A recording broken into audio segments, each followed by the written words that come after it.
اللہ الذی لا الہ الا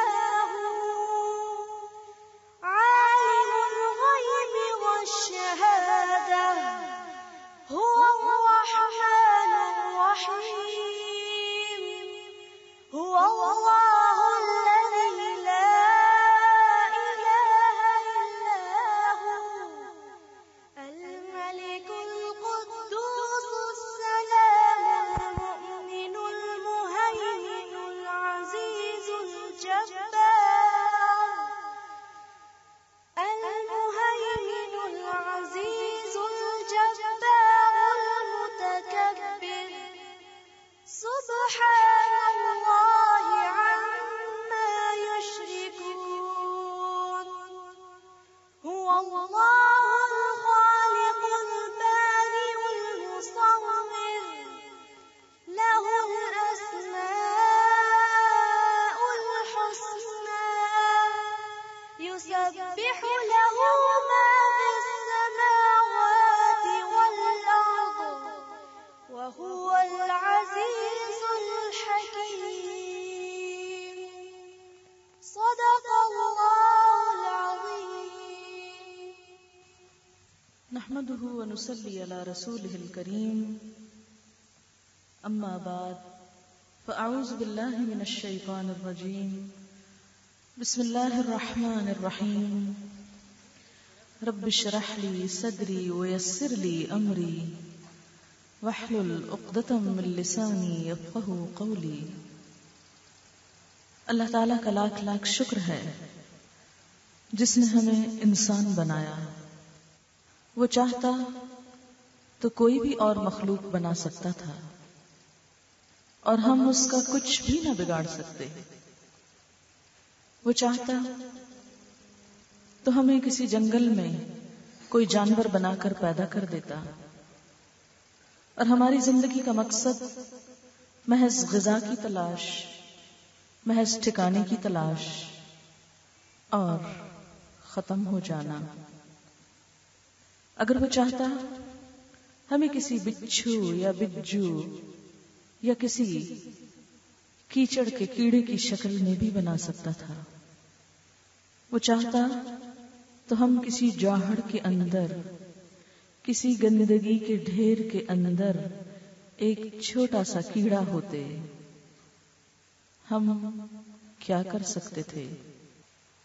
ہم نہ بولنا جانتے، نہ اپنے دکھ درد کا اظہار کر سکتے. ہماری کیا حیثیت ہوتی، ہماری کیا ہستی ہوتی؟ کچھ بھی تو نہیں. اور اگر دیکھا جائے تو ہماری اٹھان ہوئی ایک ایسی ہی اصل سے. اللہ تعالیٰ قرآن پاک میں انسان کو اس کی اصلیت پر غور کرنے کی دعوت دیتے ہیں کہ انسان نے دیکھا نہیں کہ ہم نے اسے کس چیز سے بنایا. ایک بے قیمت، بے قدر پانی سے جس کی اپنی کوئی حیثیت نہیں. مما مہین. قرآن پاک میں اللہ تعالیٰ ہمیں یہ بھی بتاتے ہیں کہ انسان کی پیدائش زمین سے ہوئی. لائف کی ابتدا امیبا سے ہوئی. امیبا کی پیداوار کیچڑ میں ہوتی ہے. انسان گویا کیچڑ کے اندر ایک کیڑے کی شکل میں اس نے جنم لیا. وہاں سے اس کی نسل کا سلسلہ شروع ہوا. اگر اللہ نہ چاہتا تو ہم اس سٹیج سے خود آگے نہیں بڑھ سکتے تھے. ہم سب اپنی تخلیق کی ابتدا میں ایک چھوٹا سا حقیر کیڑا ہی تو تھے جسے اللہ نے نشو و نما دی اور انسان بنایا. یہ سراسر اس کا کرم ہے، اس کی رحمت ہے. انسان اپنی پیدائش کی ابتدا میں ایک مائکروسکوپک کیڑے کی حیثیت رکھتا ہے جس کا وجود بس اتنا ہوتا ہے کہ اسے ایک آنکھ سے دیکھا بھی نہیں جا سکتا. پھر اللہ تعالیٰ اسے جمے ہوئے خون کی شکل میں ڈھالتا ہے. اس سٹیج پر انسان ایک لیچ، ایک ایسی چیز سے ملتا جلتا ہوتا ہے کہ جس کی اپنی کوئی حیثیت نہیں ہوتی، اسے دیکھ کر کوئی پہچان نہیں سکتا کہ اگلی سٹیج پر یہ انسان ایک جیتی جاگتی مخلوق ہوگا۔ لیچ جسے جونک کہا جاتا ہے، انسان اپنی سٹیج کے اگلے مرحلے پر ایک جونک کی شکل میں ہوتا ہے جو ماں کے رحم کے ساتھ چمٹا ہوا، لٹکا ہوا ہوتا ہے۔ اللہ چاہتا تو وہیں لٹکتا چھوڑ دیتا، وہ روح نہ ڈالتا، وہ دنیا میں نہ لاتا، ہم کیا کر سکتے تھے؟ وہ چاہتا تو ایک جونک بنا کر کسی جانور کے جسم کے ساتھ چمٹا دیتا۔ ہمیں معلوم ہے کہ جونک کی غذا کیا ہوتی ہے، خون، گندا خون پینا۔ عموماً جوہڑوں کے اندر بھینسیں ان کے جسموں کے ساتھ جونکیں چمٹ کر گندا خون پیتی ہیں۔ وہ چاہتا ہمیں جونک بنا دیتا، لیکن اس نے ہم پر کرم کیا اور ہمیں اگلی سٹیج پر لے آیا۔ اس سٹیج پر انسان اپنی ماں کے پیٹ میں ایک جانور سے ملتا جلتا ہوتا ہے۔ اگر ایمبریو کو آپ دیکھیں تو اس کے چھوٹے چھوٹے ہاتھ، پاؤں، بازو، جن کی ابھی انگلیاں نہیں بنی ہوتی، بالکل لمبی سی ٹیل، ایسے لگتا ہے ایک جانور۔ وہ چاہتا ہمیں جانور بنا کر چھوڑ دیتا، ہم کوئی بلی یا کتا بھی ہو سکتے تھے جو ہر گھر سے دھتکار دیے جاتے، ہر جگہ سے ششکار دیے جاتے، کوئی قدر و قیمت نہ ہوتی۔ جانور اپنی غذائیں کہاں سے تلاش کرتے ہیں، ہم بھی معلوم نہیں، پیٹ بھرنے کے لیے کہاں کہاں مارے مارے بھٹکتے، ٹھوکریں کھاتے اور پیٹ بھرتے۔ وہ چاہتا ہمیں بندر بنا دیتا کہ ہمارے کان بھی انسانوں سے ملتے ہوتے اور ہمارا حال حلیہ بھی، ہماری انگلیاں اور ناخن بھی بظاہر انسانوں سے مشابہ ہوتی، لیکن کبھی بندر کو دیکھیں تو صحیح اور اپنے آپ کو دیکھیں، کتنا فرق ہے۔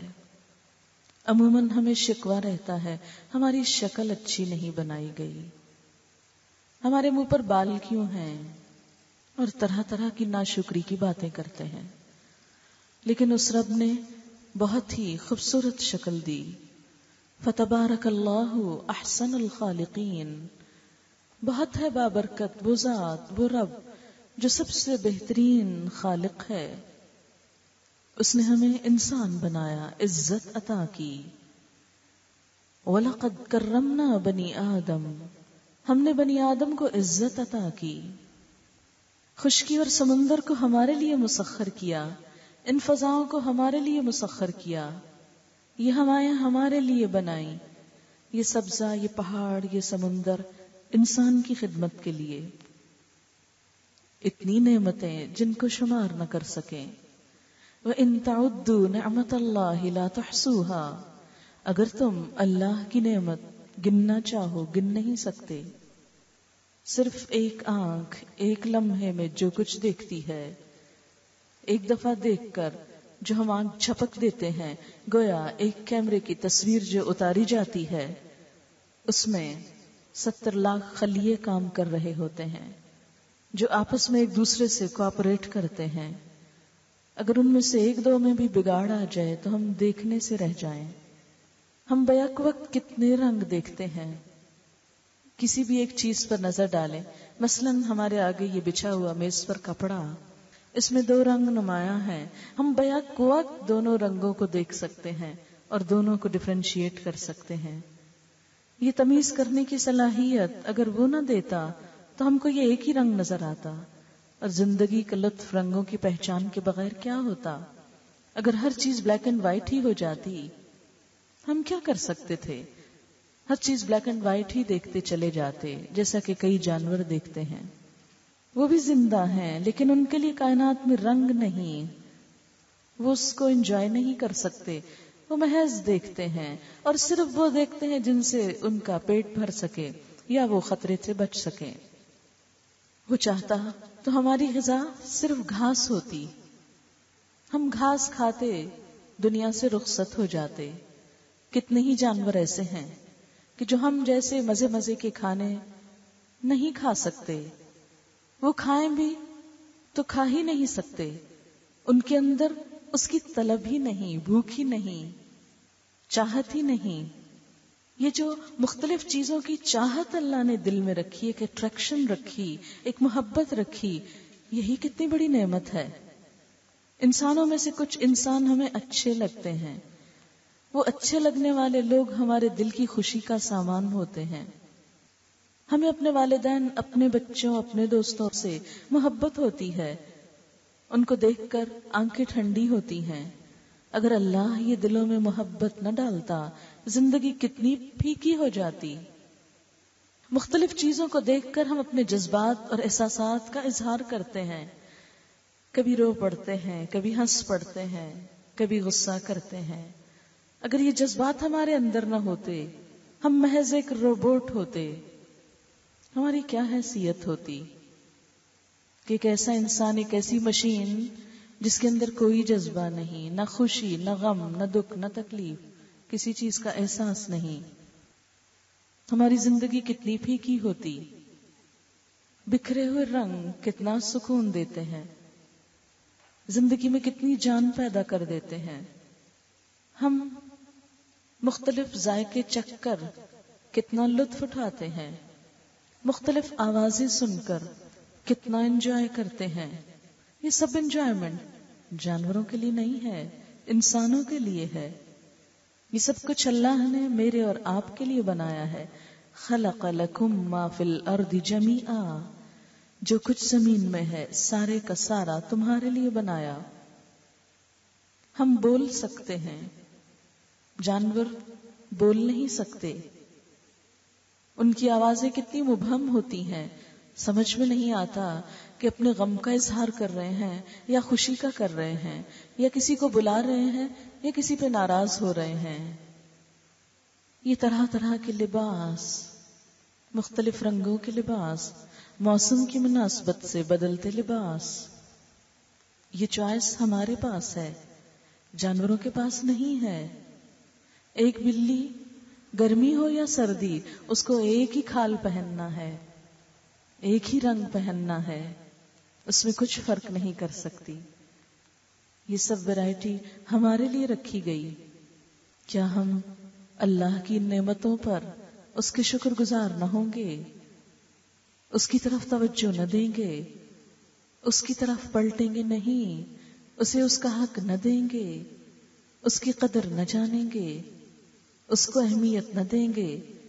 اس نے تو ہمارے لیے وہ کچھ کیا جو ہمارے ماں باپ بھی نہیں کر سکتے. لیکن کیا اللہ کی ہماری زندگی میں ہمارے ماں باپ جتنی بھی اہمیت ہے، کیا اس ذات کی، کیا اس ہستی کی اتنی بھی امپورٹنس ہے ہماری لائف میں جتنی ہماری زندگی میں ہمارے دوستوں کی ہے، ہمارے بہن بھائیوں کی ہے؟ یہ مال اس نے ہمیں دیا، لیکن کتنے افسوس کی بات ہے ہم مال کی محبت میں اس کو بھول جاتے ہیں.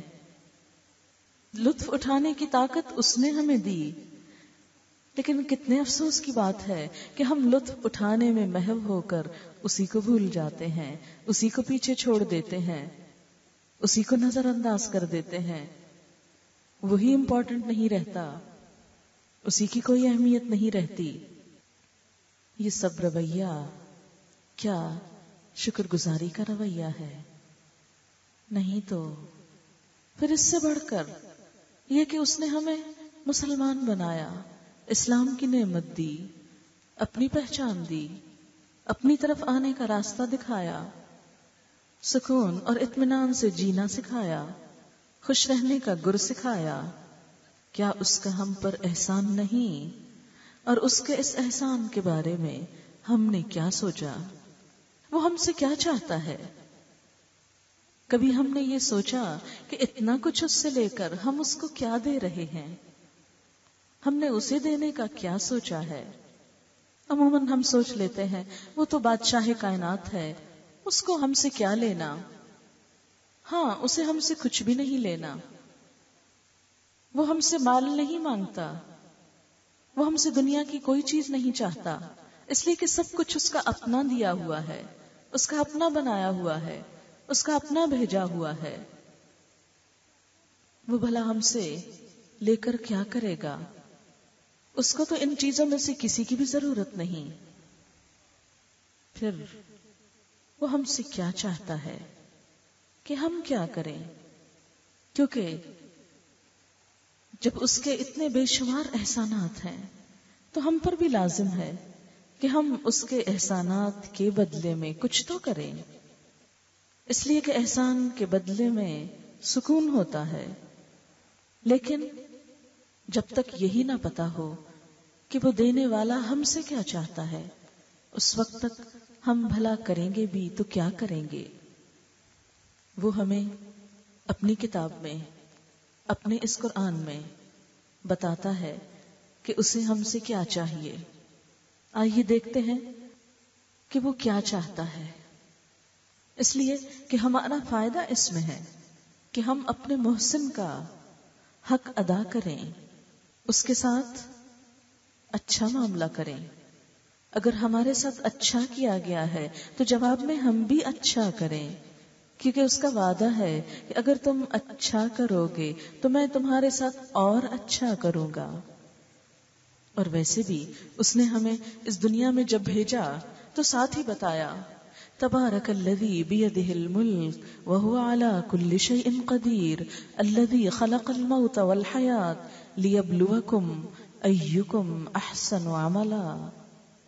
بہت بابرکت ہے وہ ہستی جس کے ہاتھ میں کائنات کی بادشاہت ہے اور وہ ہر چیز پر قدرت رکھنے والا ہے، جس نے زندگی اور موت کو اس لیے بنایا کہ آزما کر دیکھے تم میں اچھے کام کون کرتا ہے، ایکم احسن عملا، کہ تم میں سب سے اچھے عمل کس کے ہیں۔ اس نے ہم سے کیا مانگا؟ اچھا عمل مانگا۔ اچھا عمل کیا ہوتا ہے؟ اچھے کا معیار کیا ہوتا ہے؟ ہر چیز میں اچھائی اور برائی کا معیار موجود ہے۔ مثلا اگر آپ ایک کپڑا اٹھا کر دیکھتے ہیں کہ اچھا ہے یا نہیں، تو کپڑے تو سب کپڑے ہوتے ہیں، آپ کس کو اچھا کہتے ہیں؟ اچھائی کا ایک معیار تو ہوتا ہے کہ جسے آپ اچھا کہہ سکیں۔ کسی انسان کا کوئی اخلاق، کوئی بیہیویئر، آپ اس کو اچھا یا برا کہتے ہیں، فلاں شخص بہت اچھا ہے، کیوں؟ کیا اچھائی ہے اس میں؟ اچھائی کس کو کہتے ہیں؟ ایک وہ معیار ہے جو ہم انسانوں کا بنایا ہوا ہے جسے انسان اچھا کہتے ہیں، اور ایک وہ جو ہمارے رب کا بنایا ہوا ہے۔ اب ہمیں جب رب کے لیے اچھا کرنا ہے تو انسانوں کے بنائے ہوئے معیار کو نہیں دیکھنا کہ انسان کس کو اچھا کہتے ہیں، پھر ہم کو یہ دیکھنا ہے کہ وہ کس کو اچھا کہتا ہے، کیونکہ ہم اسی کے پاس تھے، اسی نے ہمیں یہاں بھیجا ہے، اسی نے یہ ساری نعمتیں دی ہیں، ہمیں اسی کے پاس واپس جانا ہے، اسی نے ہم سے ہماری زندگی کا حساب لینا ہے، اسی کے ہاتھ میں جزا و سزا ہے۔ لہذا ہمیں اگر اچھا کرنا ہے تو اس کے بتائے ہوئے طریقے کے مطابق کرنا ہے، اس کے معیار کے مطابق، اس کوالٹی کو میٹ کرنا ہے جو اس نے ہم سے چاہی ہے۔ ہمیں یہ نہیں دیکھنا کہ لوگ کس کو اچھا کہتے ہیں، اس لیے کہ ہر انسان کی اچھائی کا معیار مختلف ہے۔ اس وقت ہم اتنے سارے لوگ بیٹھے ہیں، ہر ایک نے مختلف رنگ کے کپڑے پہنے ہیں اور ہر ایک اپنے خیال سے اچھے کپڑے پہن کر آیا ہے، لیکن کتنی ویرائٹی ہو گئی اچھے میں۔ کسی نے کسی کو مجبور نہیں کیا کہ یہ پہن کر چلو، ہر ایک نے وہ پہنا جو وہ اس کو اچھا لگا۔ اب یہ اچھائی بہت سارے قسموں میں بٹ گئی، لہذا دیکھنا ہمیں یہ ہے کہ وہ جس کو ہمیں جا کر اچھا برا بتانا ہے وہ کس کو اچھا سمجھتا ہے۔ اس کے لیے اس نے ہمیں دو چیزیں بتائیں کہ کسی بھی چیز کو جب دیکھنا ہو کہ اچھی ہے یا نہیں، تو آؤ دیکھو میری اس کتاب میں کہ یہ کیا بتاتی ہے۔ اگر یہ اس کو اپروو کر دیتی ہے کہ اچھا ہے تو بس کر لو اس کو، پھر یہ نہ دیکھو کہ لوگ اس کو اچھا کہتے ہیں کہ نہیں کہتے۔ اور دوسرا اچھا کیا ہے؟ لقد کان لکم فی رسول اللہ اسوۃ حسنہ، تمہارے لیے اللہ کے رسول صلی اللہ علیہ وسلم کی زندگی میں اچھا نمونہ ہے۔ اللہ کے رسول صلی اللہ علیہ وسلم اللہ کے پسندیدہ انسان تھے، محبوب تھے۔ اگر کوئی اچھا بننا چاہتا ہے تو ان کی زندگی کو دیکھنا ہوگا، ان کی سنت کو دیکھنا ہوگا، ان کی سیرت کو دیکھنا ہوگا، ان کے لائف سٹائل کو دیکھنا ہوگا۔ اچھائی کا معیار وہاں سے ملے گا۔ جس کو انہوں نے اچھا کہا وہی اچھا ہے، اور جو ان کو پسند نہیں وہ اچھا بھی نہیں۔ لہذا ہر وہ کام جسے ہم اللہ کے لیے اچھا کریں گے وہ ان دو چیزوں پر پورا اترنا چاہیے، اس کے یہ دو معیار ہوں گے۔ ورنہ اگر انسان اچھا اس کو سمجھتا ہے جو اس کا دل کہتا ہے، تو ہر انسان کا دل مختلف طرح کی خواہشات رکھتا ہے۔ اگر ہم اچھا اس کو کہتے ہیں جو ہماری عقل سوچتی کہ یہ اچھا ہے، تو وہ اچھا نہیں، کیونکہ وہ اس کی مرضی کے مطابق نہیں۔ مثلا آپ کا بچہ کسی کی کوئی چیز چوری کر کے لے آتا ہے اور بہت ہی قیمتی چیز ہے، اور آپ اس قیمتی چیز کو دیکھ کر خوش ہو رہے ہیں اور بچے کو شاباش دے رہے ہیں، تم نے بہت اچھا کیا کہ اتنی اچھی چیز بغیر کسی قیمت کے ادا کیے گھر میں لے آئے ہو۔ لیکن ایک دوسری ماں اپنے بچے کو اسی فعل پر ناراضگی کا اظہار کرے گی کہ تم نے اچھا نہیں کیا، کسی کی چیز تم کیوں اٹھا لائے، یہ اچھا نہیں ہوا۔ اب دو انسانوں کا معیار ایک کام کے بارے میں بالکل اپوزٹ ہے۔ ایک کسی کا مال چرانے کو اچھا سمجھتا ہے اور دوسرا کسی کی چیز لینے کو اچھا نہیں سمجھتا۔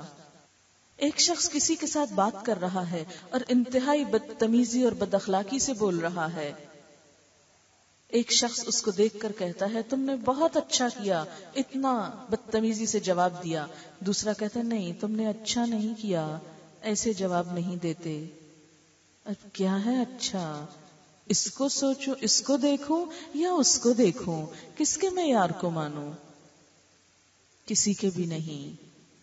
یہ دیکھوں کہ میرے خالق نے میرے لیے کیا پسند کیا ہے۔ لہذا اچھائی کا معیار انسان نہیں، اچھائی کا معیار دل کی خواہشات نہیں، اچھائی کا معیار عقل نہیں، اچھائی کا معیار دنیا کا وقتی فائدہ اور نقصان نہیں۔ اچھائی بس وہ اچھائی ہے جو ہمارے خالق کی نظر میں اچھائی ہے۔ لہذا جب ہم اچھا کریں گے تو دیکھیں گے وہ کس کو اچھا کہتا ہے، ایکم احسن عملا۔ اور دوسری چیز عمل ہے۔ عمل ہر وقت انسان کچھ نہ کچھ کر رہا ہے۔ مثلا اس وقت بھی ہم سب ایک عمل کر رہے ہیں اور وہ سننا ہے، کچھ سن رہے ہیں، بیٹھے ہیں۔ اور اس وقت آپ کسی کانسرٹ میں بھی بیٹھے ہو سکتے تھے، کسی گانے بجانے کی مجلس میں بھی بیٹھے ہو سکتے تھے، اور ہو سکتا ہے آپ یہاں سے زیادہ وہاں انجوائے کر رہے ہوتے، بہت تھرل ہوتی، بہت خوشی ہوتی، ہلڑ بازی ہوتی، اور آپ مجلس کے اختتام پہ کہتے بہت مزہ آیا، بہت اچھا لگا۔ کیا واقعی اللہ تعالیٰ نے بھی آپ کو اچھا کہا اور آپ کے اس عمل کو اپروو کیا؟ ایکم احسن عملا۔ عمل، سننا ایک عمل کا نام ہے، سوچنا ایک عمل کا نام ہے۔ آپ سوچ رہے ہیں، کچھ سوچ رہے ہیں، کیا سوچ رہے ہیں؟ بعض اوقات ہم کسی کے خلاف سوچ رہے ہوتے ہیں، کڑ رہے ہوتے ہیں، جل رہے ہوتے ہیں، فلاں شخص ایسا اور ویسا، اس نے ایسا اور ایسا برا کیا، اور سوچتے چلے جاتے ہیں فلاں نے میرے ساتھ ایسا کیوں کیا، اس نے مجھے یہ کیوں کہا۔ ہم اس کے رویے پر بس بیٹھے کڑتے رہتے ہیں، جلتے رہتے ہیں، سوچتے رہتے ہیں۔ آپ کو معلوم ہے سب سے زیادہ کاموں میں اہم کام سوچنا ہوتا ہے۔ انسان کی سب سے زیادہ انرجی جس چیز پر لگتی ہے وہ اس کے دماغ کی ایکٹیویٹی ہوتی ہے۔ انسان کی طاقت کا سب سے زیادہ حصہ اس کی سوچ پر خرچ ہوتا ہے، لیکن کبھی سوچتے ہوئے ہم نے دھیان دیا اس بات پر کہ ہم کیا سوچ رہے ہیں اور ہماری سوچ اچھی ہے یا نہیں؟ انسان کے عمل کی ابتدا بھی سوچ سے ہوتی ہے. وہ جو سوچتا ہے وہی کچھ کرتا ہے. اچھی سوچ ایک اچھے بیج کی حیثیت رکھتی ہے. اگر بیج میں کوئی خرابی ہو تو کبھی بھی اچھا پودا نہیں نکل سکتا. عموماً جب ہم عمل کی بات کرتے ہیں تو وہ عمل صرف ظاہری ہاتھ پاؤں ہلانے کا عمل سمجھا جاتا ہے، حالانکہ عمل سوچ سے شروع ہوتا ہے. عمل کا بیج سوچ ہے کہ آپ سوچ کیا رہے ہیں. مثلاً کسی انسان کو آپ دیکھتے ہیں، بہت گرم جوشی سے ملتے ہیں. یہ عمل صرف بظاہر ملنے کا نہیں، یہ نتیجہ ہے آپ کی اس سوچ کا جو آپ اس کے بارے میں رکھتے ہیں. آپ کی ملاقات، آپ کا ہینڈ شیک، آپ کا اس سے مسکرانا یا ناراضگی کا اظہار کرنا، یہ سب کچھ نتیجہ ہے سوچ کا کہ آپ اس کے بارے میں کنسرنڈ ہیں یا نہیں. مثلاً کچھ لوگوں کو دیکھ کر آپ کو بہت خوشی ہوتی ہے اور بہت محبت سے آپ ملتے ہیں. کچھ کو دیکھ کر آپ نظریں چرانے لگتے ہیں اور ادھر ادھر گم ہونے لگتے ہیں کہ آمنا سامنا نہ ہی ہو تو اچھا ہے. کیوں؟ یہ آپ کا عمل کیسے بدل گیا؟ آپ تو وہی ہیں، ابھی تو اس سے کھڑے بہت اچھی طرح مل رہے تھے اور ادھر منہ کرتے ہی آپ کچھ اور ہو گئے. عمل بدل گیا. کیوں بدلا؟ کیوں کہ آپ کی سوچ بدلی. احسن عملہ کی بنیاد احسن عمل، خوبصورت سوچ، سوچ کا حسن. عموماً ہم اس کی طرف توجہ نہیں دیتے کیونکہ وہ بیچاری اندر چھپی ہوئی ہے، وہ کسی کو نظر نہیں آتی. لیکن یاد رکھیے وہ سب سے زیادہ نظر آنے والی چیز ہے. وہ بظاہر چھپی ہوئی ہے، اس پہ پردہ پڑا ہوا ہے، لیکن سب سے طاقتور چیز ہے. سوچ صرف سوچ نہیں ہوتی، وہ ایک انرجی رکھتی ہے. سوچ دوسروں کو متاثر کرتی ہے. آپ کسی کے بارے میں کیا سوچتے ہیں، کیسا دل رکھتے ہیں، آپ کی نگاہیں، آپ کی آنکھیں، آپ کا رویہ، آپ کا ملنا جلنا سب کچھ عیاں کر دیتا ہے. مثلاً آپ کو اللہ تعالیٰ سے کتنی محبت ہے، فوراً آپ کے رویے سے پتہ چل جائے گا. اللہ کے رسول صلی اللہ علیہ وسلم سے کیسی محبت ہے، فوراً عمل سے دیکھا جائے گا. کیونکہ سوچ صرف سوچ نہیں رہتی، وہ بول بن جاتی ہے. ہم کیا بولتے ہیں، کیا باتیں کرتے ہیں، وہی جو ہم سوچتے ہیں. اس وقت میں کیا بول رہی ہوں، وہی جو میں سوچ رہی ہوں. اگر میں سوچ نہ سکوں تو میں بول نہ سکوں، اور اگر اس وقت کسی اور مجلس میں ہوں تو کچھ اور سوچوں، جو سوچوں وہی بولوں. کسی انسان کے بارے میں آپ کیا اوپینین دیتے ہیں، وہی جو آپ اس کے بارے میں سوچتے ہیں. لہذا آپ کی گفتگو آپ کی سوچ کا نتیجہ ہوتی ہے. آپ دن بھر کیا باتیں کیا کرتے ہیں، آپ کسی سے بھی مل کر کیا ڈسکشن کرتے ہیں، آپ کی باتوں میں کیا ہوتا ہے. کبھی اپنی باتوں کو کھنگالا کیجئے، کیا بول رہے ہیں، کس ٹاپک پہ بات کرنا پسند کرتے ہیں. عموماً ٹین ایجرز کیا باتیں کرتے ہیں جو ان کی سوچ پہ غالب ہوتا ہے، سب کو پتا ہے. سکولز میں لڑکیوں کا ہاٹ ٹاپک کیا ہوتا ہے، وہی جو ان کی سب سے پسندیدہ چیز ہوتی ہے، جو ہر وقت سوچتے رہتے ہیں، وہی پھر باتیں ہوتی ہیں. ہماری سوچ کیسے بنتی ہے؟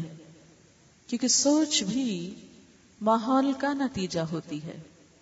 آپ کی سوچ آپ کی کمپنی سے ڈیولپ ہوتی ہے. آپ کے حالات اور آپ کے ساتھ گزرنے والے واقعات آپ کی سوچ بناتے ہیں. آپ کی مجلس، آپ کی صحبت، آپ کی کمپنی، آپ کن لوگوں میں اٹھتے بیٹھتے ہیں، کن لوگوں سے ملتے جلتے ہیں، کیا پڑھتے ہیں، کیا دیکھتے ہیں، کیا سنتے ہیں. یہ ایک سرکل ہوتا ہے، ایک سائیکل چلتا ہے. جو کچھ آپ دیکھتے ہیں وہ آپ کے اندر جاتا ہے، وہاں سے پروسیسنگ ہوتی ہے، وہ سوچ پھر آپ کی بات میں آتی ہے اور بات کے ساتھ ہی عمل میں آ جاتی ہے. تو ایکم احسن عملا صرف کسی ایک سنگل ایکشن کا نام نہیں، یہ پورا سائیکل چلتا ہے. جس ماحول میں آپ ہوتے ہیں، جو سنتے ہیں، جو دیکھتے ہیں، جو کرتے ہیں، وہ مل کر آپ کی سوچ بناتا ہے. جو سوچتے ہیں وہ آپ کے عمل میں ظاہر ہو جاتا ہے. لہذا اگر ہم چاہتے ہیں کہ اپنے خالق کی نعمتوں کا شکر ادا کریں تو ہمیں اس کے لیے خالق کا تعارف چاہیے، اللہ سے محبت چاہیے، اللہ سے تعلق چاہیے، ایسی جگہیں چاہیے، ایسے انسان چاہیے، ایسی کتابیں چاہیے، ایسا ماحول چاہیے جو ہمیں وہ سوچ دے، جو اپنے خالق کی طرف لے کے جائے، جو اس کی نعمتوں کا احساس دلائے. کیونکہ ہماری سوچ ہمارے حالات کی پیداوار ہے، ماحول کی پیداوار ہے. اگر چاہتے ہیں کہ احسن و عملہ کر سکیں، ماحول بدل لیں، ماحول اچھا کر لیں، دوستی اچھی کر لیں، کمپنی بدل لیں، گفتگو بدل لیں. قرآن پاک میں اللہ تعالیٰ نے آنکھ کو، کان کو کیا بتایا کہ یہ علم کے ذرائع ہیں اور ان کی سب چیزیں دل تک جاتی ہیں. اسی لیے فرمایا ان السمع والبصر والفؤاد کل اولئک کان عنہ مسئولا، کہ آنکھ، کان اور دل ان سب سے سوال ہوگا. قیامت کے دن اللہ تعالیٰ آنکھ سے پوچھیں گے کیا دیکھتی رہی، کان سے پوچھیں گے کیا سنتے تھے، دل سے پوچھیں گے کیا سوچتے تھے. ان کا حساب ہوگا. کبھی سوچا ہم نے؟ سوچتے ہی نہیں. ہم سمجھتے ہیں بس مل گئے ہیں استعمال کو، اس لیے جیسے تیسے چاہیں استعمال کریں. نہیں، ان سے پوچھا جائے گا، حساب لیا جائے گا. کیونکہ یہ تین چیزیں ہمارے عمل پر اثر انداز ہوتی ہیں. احسن عمل ان کے نتیجے میں آتا ہے. اگر ہم احسن عمل چاہتے ہیں تو سب سے پہلے ہمیں سوچ کو خوبصورت، احسن کا لفظ حسن سے ہے. حسن خوبصورتی کو کہتے ہیں، اور حسن کا لفظ سب کو اٹریکٹ کرتا ہے، سب کو اچھا لگتا ہے. خوبصورت چیز سب کو اپنی طرف کھینچتی ہے، بندوں کو بھی، خالق کو بھی آپ کی طرف متوجہ کرتی ہے. اگر آپ چاہتے ہیں کہ لوگ آپ سے محبت کریں، عموماً ہم شکوہ کرتے رہتے ہیں ہمیں تو کوئی پوچھتا ہی نہیں. کبھی ہم نے سوچا کہ ہم اس قابل ہیں کہ کوئی ہم کو پوچھے؟ ہم نے کیا کیا کسی کے لیے کہ کوئی ہم کو پوچھے؟ اگر ہم دوسروں کے لیے صرف اذیتوں کے سامان پیدا کرتے ہیں تو کوئی ہم کو کیوں پوچھے؟ ہر شخص ہم سے بھاگے گا. اسی لیے اگر ہم چاہتے ہیں کہ لوگوں میں بھی اچھے ہو جائیں، جو انسان کی ایک ضرورت ہے کہ انسان دنیا میں پرامن طریقے سے رہ سکے، اسے لوگوں کی پروٹیکشن حاصل ہو، اور اگر ہم چاہتے ہیں کہ ہمارا خالق، ہمارا رب ہماری طرف اپنی رحمت سے متوجہ ہو، وہ ہم سے محبت کرے، ہم اس کی نظر میں کوئی مقام حاصل کر جائیں، کیونکہ ہمیں واپس جانا ہے نا اس کے پاس. ایسے ہی چلے گئے تو مشکل پڑ جائے گی. تو اس کے لیے اچھی سوچ، احسن و عملہ کی بنیاد احسن سوچ، اچھی گفتگو، خوبصورت باتیں جو طنز اور طعنوں سے پاک، جو گالی گلوچ سے پاک، جھوٹ فریب سے پاک، دھوکے سے پاک، سنسیئر ایٹیچیوڈ انسانوں کے ساتھ. جھوٹے وعدے نہ کریں، جھوٹی امیدیں نہ دلائیں، دوسروں کو دھوکے میں نہ رکھیں. اگر کسی کو خوش نہیں کر سکتے تو دکھ بھی نہ دیں. کوئی کسی کو اچھی بات نہیں بتا سکتے تو بری بات بھی نہ سنائیں. اچھی بات اور پھر اچھا معاملہ، دو طرفہ، اللہ کے ساتھ بھی، بندوں کے ساتھ بھی. اللہ کے ساتھ اچھا معاملہ کیا کہ جو کچھ وہ ہم سے چاہتا ہے وہ کریں. وہ کیا چاہتا ہے کہ ہم شکر گزار ہو جائیں. وہ ہم سے شکر گزار دل چاہتا ہے، ہم سے جھکنے والی پیشانی چاہتا ہے کہ عاجزی اختیار کریں اس کے سامنے. اسی لیے تو نماز کا حکم ہے، دن میں 5 مرتبہ ڈاؤن ٹو ارتھ، سر نیچے لے آؤ، کیونکہ اس کے آگے جھکو گے تو بندوں کے ساتھ بھی عاجزی کرو گے. اس کو تکبر پسند نہیں ہمارے لیے. اللہ کے ساتھ اچھا معاملہ، اس کی عبادت، جیسا کہ وہ قرآن میں بتاتا ہے وَمَا خَلَقْتُ الْجِنَّ وَالْإِنسَ إِلَّا لِيَعْبُدُونَ، میں نے جن و انس کو اپنی عبادت کے لیے پیدا کیا ہے، اپنی خاطر. ہم اپنے آپ سے پوچھیں کہ جس کام کے لیے میرے رب نے مجھے یہ سب کچھ دیا، کیا میں وہی کام کر رہی ہوں یا نہیں؟ عموماً یہ ہوتا ہے کہ دنیا میں آنے کے بعد ہم ہر کام کر رہے ہوتے ہیں، بس سارے کاموں میں اس بات کا حصہ نہیں ہوتا کہ ہم اپنے رب کے لیے بھی کچھ کریں. ہم اپنی طاقت، اپنی انرجی، ہر چیز سے دنیا کے بڑے بڑے کام کر رہے ہوتے ہیں. گھر بنانا ہے، کتنی انرجی لگا دیتے ہیں، سجانا ہے، پکانا ہے، پہننا ہے، شادی بیاہ کرنا ہے، ان سب کاموں کے لیے کیا کچھ نہیں کرتے، کتنا کتنا وقت نہیں لگاتے.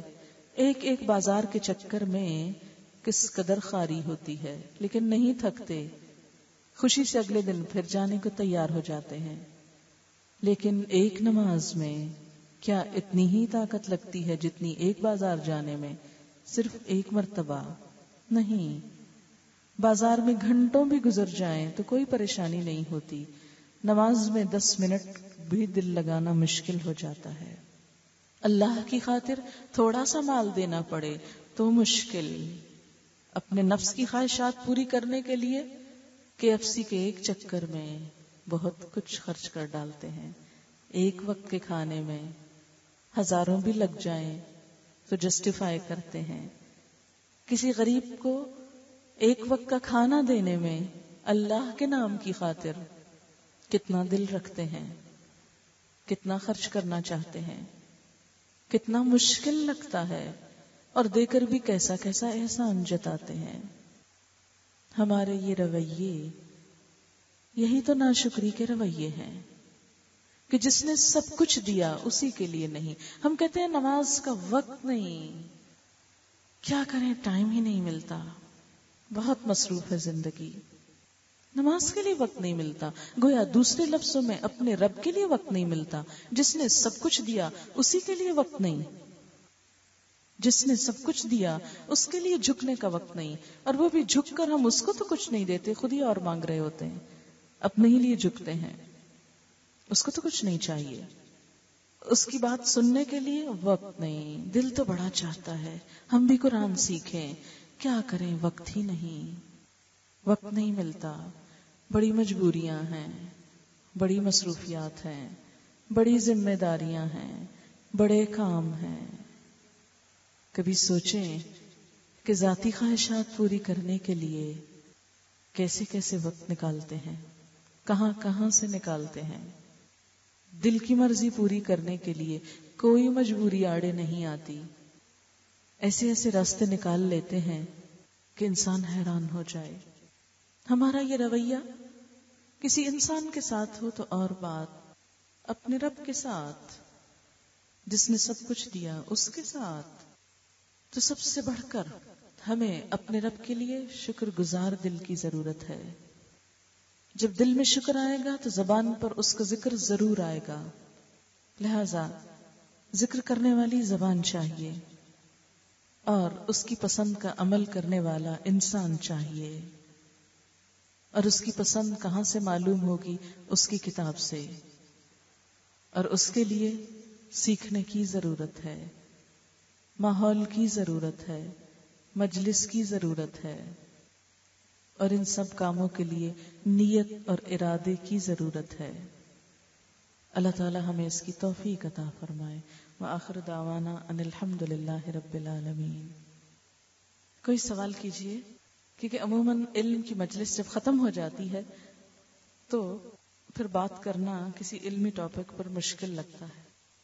ان کا سوال ہے، قرآن سیکھنے اور پڑھنے کے علاوہ کون سے عمل ہیں کہ جو انسان کو اللہ کے قریب کرتے ہیں؟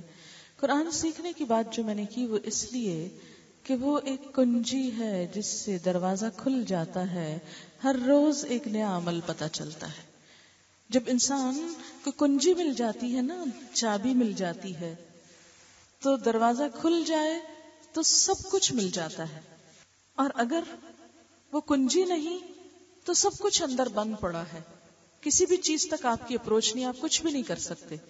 اب دیکھیں کہ روزانہ اگر ہم قرآن کا کچھ حصہ پڑھتے ہیں یا سمجھتے ہیں یا سنتے ہیں، کسی بھی طریقے سے اپنی زندگی میں لاتے ہیں، تو وہ ہر روز آپ کو اچھا کام کرنے کا ایک نیا راستہ بتاتے ہیں کہ آج یہ کر لو. آپ کچھ عرصہ وہ کرتے ہیں، پھر ایک نئی چیز آ جاتی، اب یہ کر لو، اب یہ کر لو، step by step, gradually, slowly, تھوڑا تھوڑا کر کے آپ کی کیریکٹر بلڈنگ ہوتی ہے، تزکیہ ہوتا ہے. اچھے اعمال صرف چند ایسے نہیں جو گنے جا سکیں انگلیوں پر، وہ ایک چین ہے. اچھے کام صرف چند ایک وقتی کاموں کا نام نہیں، یہ ایک مستقل کوشش کا نام ہے جب جا کر زندگی خوبصورت ہوتی ہے. اور درخت ہی کی مثال دوں گی. مثلا یہ درخت جو آج کتنا اونچا آپ کو نظر آ رہا ہے، جب یہ پہلے دن کا بچہ تھا تو کتنا چھوٹا ہوگا. جب وہ بیج سے باہر کومپل نکلی ہوگی تو کتنا منا سا. ایمان بھی اسی طرح جب دل میں آتا ہے تو بالکل ایک چھوٹے سے بچے کی طرح ہوتا ہے، چھوٹی سی کومپل. پھر اس کو پالنے کے لیے کیا چاہیے تھا؟ ماحول چاہیے تھا نا، پانی چاہیے، روشنی چاہیے، ہوا چاہیے. اگر کوئی ایک چیز بھی کم ہو جاتی تو یہ درخت آج اس حال میں نہیں ہو سکتا تھا. پھر ایک وقت آتا ہے کہ اس کو سپورٹ چاہیے ہوتی ہے. شروع میں آپ جیسے ایک بچے کو دودھ پلاتے ہیں تو درخت کو پانی دیتے ہیں، اس کے آس پاس حفاظت کرتے ہیں، ایک جنگلہ لگا دیتے ہیں کہ یہ ذرا بڑا ہو جائے. پھر جب آندیاں چلتی ہیں تو ساتھ سپورٹ کھڑی کرتے ہیں کہ یہ گر نہ جائے، ٹوٹ نہ جائے، بینڈ نہ ہو جائے، حتیٰ کہ وہ مضبوط ہو جاتا ہے. بالکل اسی طرح انسان کو اپنی نیکی ایمان کے لیے پانی بھی چاہیے. پانی کیا ہے؟ قرآن پاک میں علم جو ہے اس کو پانی سے تشبیہ دی گئی ہے کہ کوئی بھی شخص اگر نیک بننا چاہتا ہے تو وہ اپنے ایمان کے بیج کو مستقل علم کا پانی دے. روشنی چاہیے ہوتی ہے. اس وقت اس ماحول کو ان درختوں کے علاوہ کیا چیز خوبصورت بنائے ہوئے ہے؟ یہ روشنی. اگر ذرا یہ لائٹس آف کر دیں تو پھر پتہ چلے گا کہ ہم کتنا انجوائے کرتے ہیں یہاں.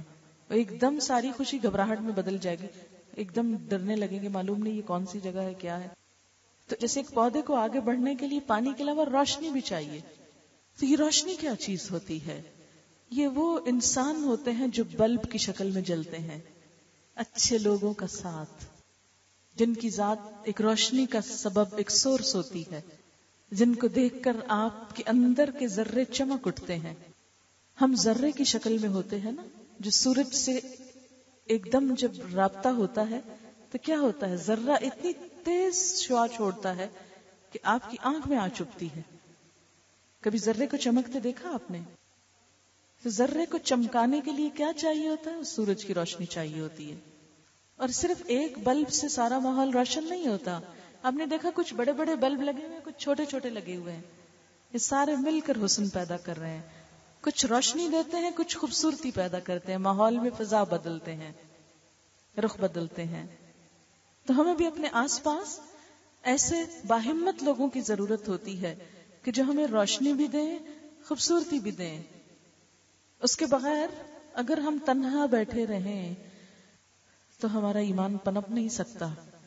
قرآن پاک میں اسی لیے اللہ تعالیٰ فرماتے ہیں، قسم ہے زمانے کی، بے شک انسان خسارے میں ہے سوائے ان لوگوں کے جو ایمان لائے، جنہوں نے اچھے کام کیے، ایک دوسرے کو حق بات بتائی اور ایک دوسرے کو صبر پہ جمایا. صبر. گرنے لگے تھام لیا. وہ جیسے سپورٹ کی بات کی نا میں نے، کہ پودے کو مضبوط ہونے کے لیے سپورٹ چاہیے ہوتی ہے. ابتدا میں کیا ہوتا ہے؟ کبھی ادھر بینڈ کرتا ہے، کبھی ادھر کرتا ہے، کبھی آپ سیدھا کرتے ہیں، پھر آپ کسی چیز سے باندھ دیتے ہیں، ایک اور لکڑی ساتھ لگا کے اسے کتنے رسیوں سے باندھ دیتے ہیں آپ. تو بالکل انسان کو بھی ایسی ہی ابتدا میں سپورٹ چاہیے ہوتی ہے. کبھی ادھر لڑکتا ہے، کبھی ادھر لڑکتا ہے. صبر وہ بھاری پتھر ہوتا ہے جو کشتی کا بیلنس برقرار رکھتا ہے. تو صبر ان لوگوں کی ہمت افزائی سے ہوتا ہے جو اللہ کے راستے میں، حق کے راستے میں پوری طرح جمے ہوئے ہوتے ہیں. ان سے تعلق. جب روشنی ہوتی ہے نا تو اچھے کام نظر آنے لگتے ہیں، اچھا یہ بھی کرنا ہے، وہ بھی کرنا ہے، ایسے بھی ہوتا ہے. ویسے خاموش تعلیم ہو رہی ہوتی ہے. ایک باعمل انسان کو دیکھ کر خاموش تعلیم ہوتی ہے کہ اچھا یہ بات اس موقع پہ ایسے کرنی چاہیے تھی، یہ کام ایسے کرنا چاہیے تھا، اس جگہ پر ایسے ریئیکٹ کرنا چاہیے تھا. تو یہ سب کچھ مل کر ایک خوبصورت ماحول بناتا. جی آپ سوال کیجیے. ان کا سوال یہ ہے کہ ٹین ایجرز کو ہم کس طرح اپنی سوچ کے ساتھ چلائیں، کیونکہ وہ کچھ اور سوچتے ہیں، ہم کچھ اور سوچتے ہیں. پتہ ایسا کیوں ہوا؟ بچے تو ہمارے تھے، جنم ہم نے دیا ان کو، وہ اجنبی کیوں ہو گئے؟ ہم سے الگ کیوں ہو گئے؟ اس لیے کہ ہم نے ان کو پیدا تو کر دیا پھر اس کے بعد ان کو حوالے کرائے ایسے لوگوں کے، ماحول دیا ایسے لوگوں کا، تعلیم دی ایسی جگہوں پر کہ جو بالکل ہی کچھ اور سوچتے تھے. اور ہم نے صبح ان کو ناشتہ کرایا، یونیفارم پہنایا، کتابیں پکڑائیں، ہوم ورک چیک کیا اور بھجوا دیا، اور مطمئن ہو گئے، خوش ہو گئے کہ ہم نے اپنا فرض پورا کر دیا. واپس آئے تو دیکھا کیا ہوم ورک ہے، کب امتحان ہے، کب ٹیسٹ ہے، کون سی کتاب چاہیے، کیا اور چیز چاہیے، اور یہ سب کچھ کما کما کے انہیں پرووائڈ کرتے رہے. اور ہم نے سمجھا ہماری ذمہ داری پوری ہو گئی. جبکہ ایک انسان کی تعمیر صرف ایک سکول میں نہیں ہوتی، اور سکول بھی ہمارے ہم سب کو پتا ہے کہ کہاں کی کتابیں پڑھاتے ہیں، کیا نصاب دیتے ہیں، کیا سکھاتے ہیں، کیا ویلیوز ہیں، وہ کتنی اسلامی ہیں اور کتنی غیر اسلامی، ہم سب کو معلوم ہے نا. ہمارے بچوں کا قصور نہیں ہے، ہمارے نظام تعلیم، اور صرف ہم اس کو بلیم نہیں کریں گے، خود ہمارا اپنا بھی ہے، کیونکہ ہم نے ان کو وہ ویلیوز نہیں دی، اعتماد میں نہیں لیا، محبت نہیں دی، کیئر نہیں دی، سوچ نہیں دی، ان کو اپنا نہیں بنایا، ان کو بس صرف ایک ماحول دیا، دوسرا نہیں دیا. لہذا وہ ہمارے نہ رہے. اگر ہم ان کو اپنا کرنا چاہتے ہیں تو ان کے ساتھ ان کو ماحول دیں، ان کے ساتھ ٹائم سپینڈ کریں. اگر ابتدا میں ہی ایک ماں اپنے بچے کو، اگر سارا وقت تو کوئی ماں بچے کو ساتھ نہیں لگا سکتی، صرف دن کا ایک حصہ، اور وہ دن کا بھی نہ صحیح، رات کا صحیح، آخری حصہ صحیح، تھکا ہوا حصہ صحیح، لیکن اس حصے میں بھی اگر ایک اچھی کہانی سناتی ہے، چند اچھی سوچ کی باتیں اس میں ڈالتی ہے، تو آپ دیکھیں گے کہ وہ سب سوچ مل کر بچے کی پرسنالٹی بنائے گی. اگر وقتی طور پر ماحول اس کو بگاڑے گا بھی تو بھی اس کے اندر کی خیر نہیں جائے گی، وہ جمی ہوئی ہوگی. کیونکہ کہتے ہیں کہ بچے کی پرسنالٹی 3 سال کی عمر تک 75% بن چکی ہوتی ہے. اسلام میں بچوں کی تربیت بچوں کی پیدائش سے پہلے شروع ہوتی ہے. جب بچہ ماں کے پیٹ میں ہوتا ہے تو ماں کو دعائیں پڑھنے کا بتایا گیا ہے کہ وہ اللہ سے خود بھی تعلق رکھے. ماں نمازی ہوگی تو بچے پر اس کے اثرات ہوں گے، کیونکہ ماں کے خون پہ بچہ پل رہا ہوتا ہے، ماں کے احساسات اس تک جاتے ہیں. ماں ڈرتی ہے تو وہ پیٹس بھی ڈرتا ہے، ماں خوش ہوتی ہے تو اس پہ بھی اثرات آتے ہیں، ماں نماز پڑھتی ہے تو اس پر بھی جاتے ہیں وہ اثرات. تو ماں کی تعلیم، ماں کی تربیت، ماں کے دل میں اللہ کی محبت، یہ نہایت ضروری ہے. ایک بچہ 9 مہینے ماں کے پیٹ میں رہتا ہے. 9 مہینے ایک بڑا عرصہ ہے. جو ماں ان دنوں میں ذکر کرتی ہے، ان دنوں میں جو عبادت کرتی ہے، جو قرآن پڑھتی ہے، جو کچھ بھی کرتی ہے، وہ بچے کی تربیت کا حصہ ہوتا ہے. پھر اس کے بعد بچپن میں جو اس کو دودھ پلاتی ہے تو وہ سینے سے صرف دودھ نہیں اترتا، ماں کے جذبات بھی اترتے ہیں. اگر ماں کے دل میں اللہ کی محبت ہے تو وہ بچوں کے دودھ کے ساتھ ان کے اندر جاتی، جس غذا پہ وہ پلتے ہیں. پھر اس کے بعد جب ان کو بولنا سکھاتی ہے، ان کو کھلاتی، ان کو نہلاتی، ان کو دھلاتی، ان کو ساتھ جو کچھ بھی کرتی، یہ سب کچھ صرف بظاہر عمل نہیں ہے، ان میں چھوٹی چھوٹی باتیں، چھوٹی چھوٹی سوچ ان کے اندر ڈالتی چلی جاتی ہے، اور یہ مل کر اس کی شخصیت کی تعمیر کر رہے ہوتے ہیں.